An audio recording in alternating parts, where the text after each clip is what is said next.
And welcome back, meteorology students. Today's lesson will focus on global winds and the jet stream.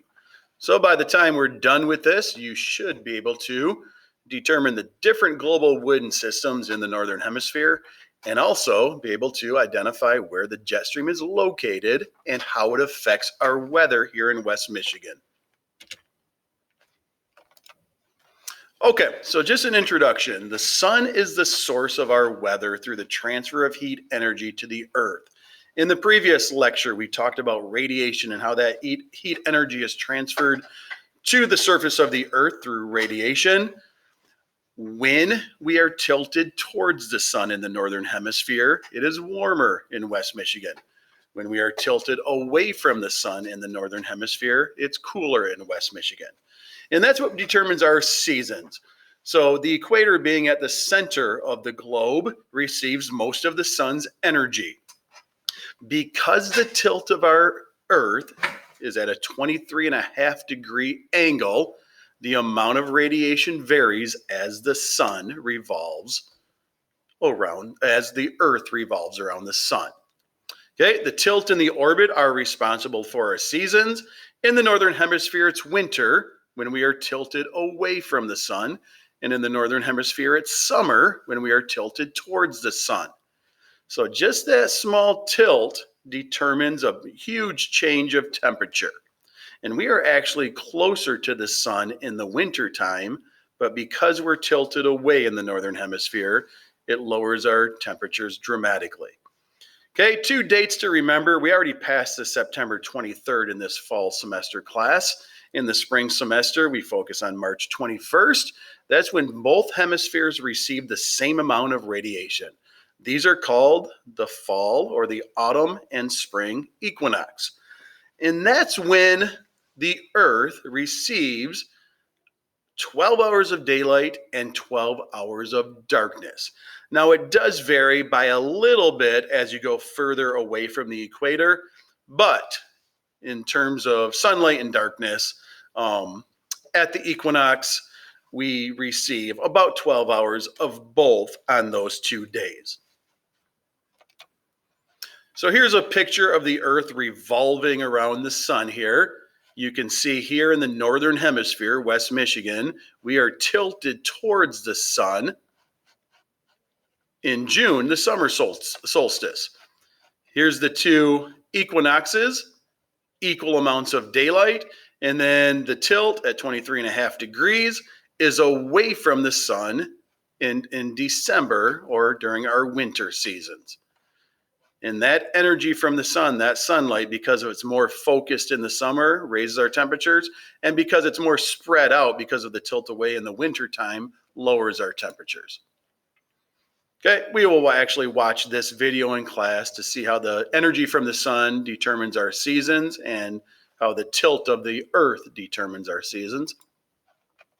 Okay, because of the energy from the sun and because of the spin of the earth, we have different weather systems that exist. Global circulation would be very simple and the weather would be very boring if the earth did not rotate, or the rotation was not tilted towards the sun, and if the surface of the earth had no water. Where the sun is more directly overhead, it heats the ground and atmosphere more. The result would be the equator becomes very hot, with the hot air rising into the upper atmosphere. And again, that would be if there was no tilt, no rotation, and no water. So here's a diagram if that existed. Okay, the air would rise at the equator. Once it reaches the upper atmosphere, it would travel to the poles, cool down, and then sink. That rising air from the equator would be replaced by the sinking cold air from the poles. And that would, again, this is still the scenario if the earth did not spin, if there was no tilt and no water, that would create one large area of high pressure at the poles. Remember, a high pressure is sinking air, and it would create one large area of low pressure rising air at the equator. Now, what you're going to find from this lecture, and when we talk about sea breezes and land breezes, is when the air rises in low pressure, it's replaced by air flowing into it. And that's what creates those circular convective currents. Okay, that is not the case, however, because the Earth does rotate, the axis is tilted, and there is more land mass in the northern hemisphere than in the southern. So the actual global pattern is much more complicated. When we talk about global patterns, I want you guys to focus only on the northern hemisphere. So from the equator up to the North Pole. If you try to focus on both the northern and southern hemisphere, I think it becomes too confusing. So we will just focus on our area of the globe, which is part of the northern hemisphere. Instead of one large circulation between the poles where the air is rising at the equator and sinking at the poles, we actually have 3 circulations. And here are the 3 circulations. We'll give them names, which you will have to learn. And also you'll have to know or understand the air pattern in each of these different regions. And again, like I said, we are just going to focus on the northern hemisphere. Okay, so anything from the equator up to the North Pole. The first cell out of these 3 is called the Hadley cell. The Hadley cell is low latitude air movement toward the equator that with heating rises vertically. Remember, we talked about warm air being less dense, so warm air rises like a hot air balloon. Cool air sinks because it's more dense. Okay, once that heat rises, it reaches the upper atmosphere and it moves towards the poles. This forms a convection cell that dominates tropical and subtropical climates. So here's an example zoomed in. If this was the equator, if we were standing on the equator, the warmer air is rising, and because the warm air is rising, that's called low pressure. Once it reaches the upper atmosphere, and we'll just follow one of these because it does this in both the South and the North Pole, or South and Northern Hemisphere. Once it reaches the upper atmosphere, it then starts to move towards the poles until it becomes too heavy because it's cooling down, and it sinks back towards the surface in the form of high pressure. Now remember, when air is moving upward, it's replaced by something. So low pressure is replaced by air and high pressure, and that's what creates that convective current. So here's an actual picture at the globe at the equator. Air is rising. Because air is rising, it cools. That's what forms clouds. Once it reaches a certain height in the upper atmosphere, it starts to turn towards the North Pole. Once it cools enough, it starts to sink, and then that sinking air replaces the air that left at the equator. And that's called a convective current, and we call that first cell the Hadley cell. The second cell is the Ferrel cell. The Ferrel cell is a mid-latitude circulation named after Ferrel in the 19th century. In this cell, the air flows poleward and eastward near the surface and equatorward and westward at higher levels. So here's your Ferrel cell right here. Okay, the Ferrel cell is actually part of that convective currents from the Hadley cell, where you have sinking high pressure air at 30 degrees north. It warms, or as it warms at 60 degrees north, it rises, and that convective current now brings the air back towards the equator and starts to sink at 30 degrees north. Now, what you'll find is these cells are related to each other, where if we go back to the Hadley cell, air is rising at the equator. Okay, we're just going to focus on the northern hemisphere. Air is rising at the equator. You can see all the clouds and weather here at the equator because of that low pressure. Air is rising. Once it starts to cool, it sinks again. Air is rising as part of this Ferrel cell at 60 degrees north latitude. You can see the weather makers here, the clouds. And once it cools, it now rotates back towards the equator, but cools enough to sink at 30 degrees north latitude. This is around the desert Southwest. Okay, not a lot of weather out there because of this sinking air and high pressure. Remember, we talked about high pressure being happy days, or high pressure because the air can't rise creates sunny days and not as much weather. Out here at 60 degrees north latitude, there is more weather because the air is rising and creating that low pressure system. Okay, here's another zoomed in image of that. You can see the Hadley cell convective current here. Rising air, cooling, sinking, replacing the rising air. You can see the convective current Ferrel cell here. Rising air, producing weather, turning back towards the equator, cooling and sinking, and eventually replacing that rising air. As air rises, it's replaced by new air that moves in from high pressure. So 30 degrees north latitude, because the air is sinking, that's high pressure. And at the equator and at 60 degrees north latitude, where the air is rising, that's low pressure. Okay, and here's the third of the three cells in the northern hemisphere. The third one is the polar cell. As air rises at 60 degrees north latitude, that air then travels towards the poles.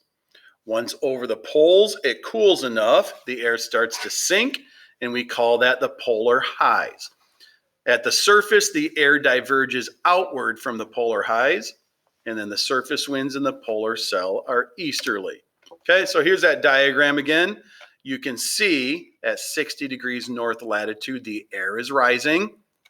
Once it reaches the upper atmosphere, it either rotates in the Ferrel cell back towards the equator, or it rotates in the polar cell towards the North Pole.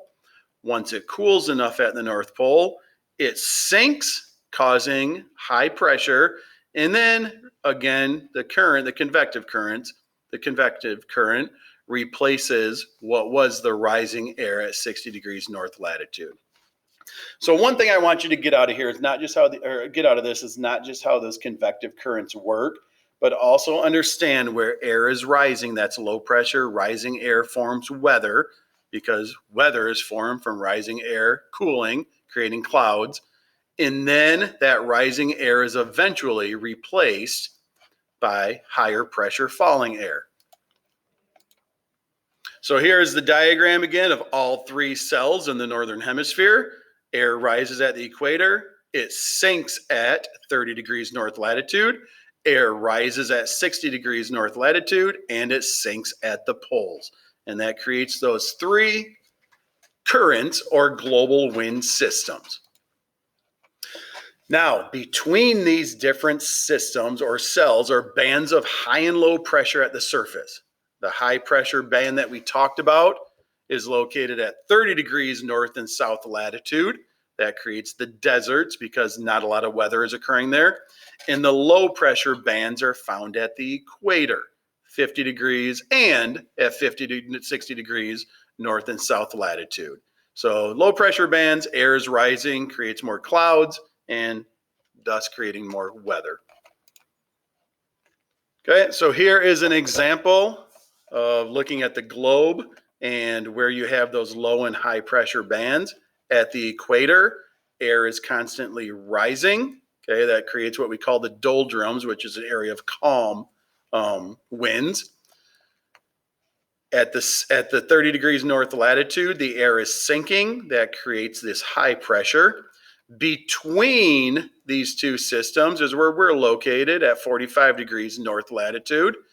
That's where we get the westerly winds and circular high and low pressure.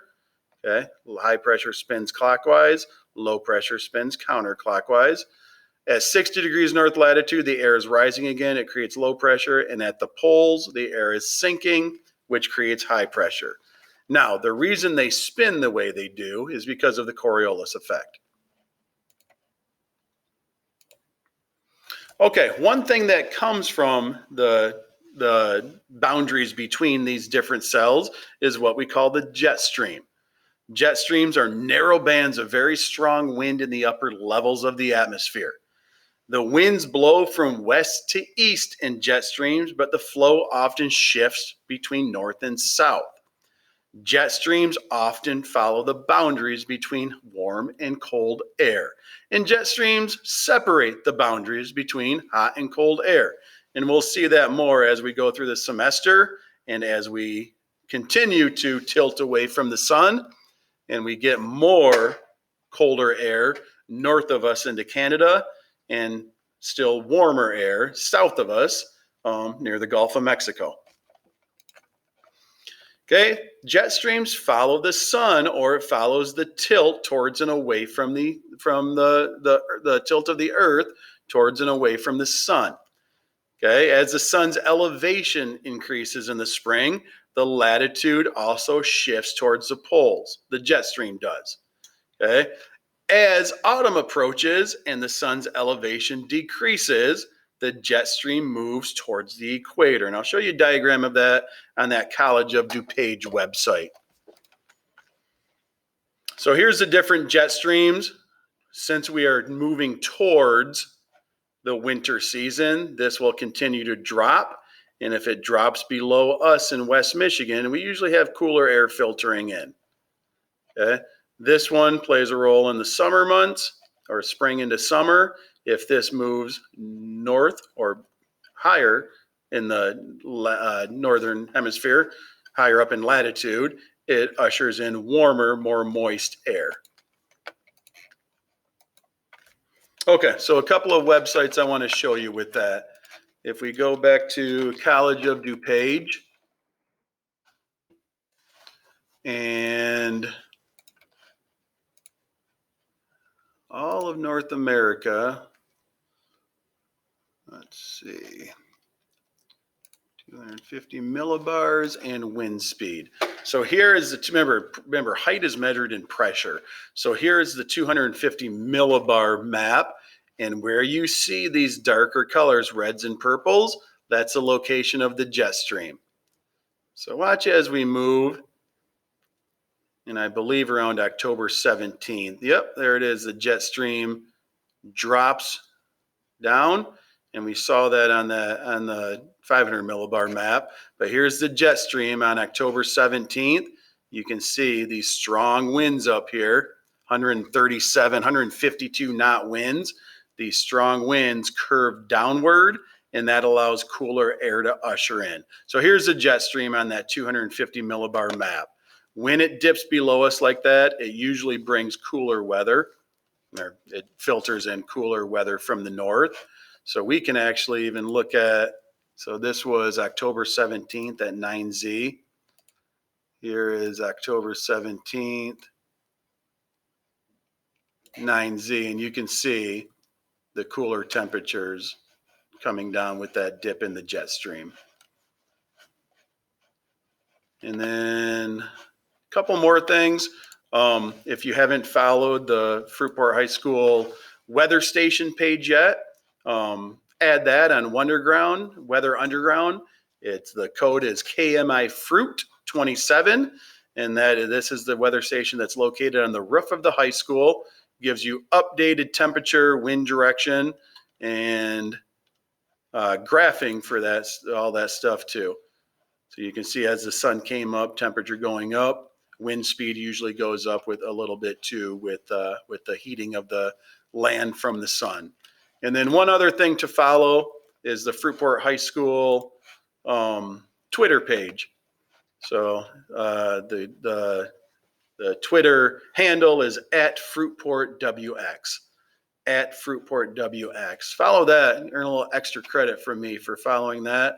Comment on things and earn some more extra credit.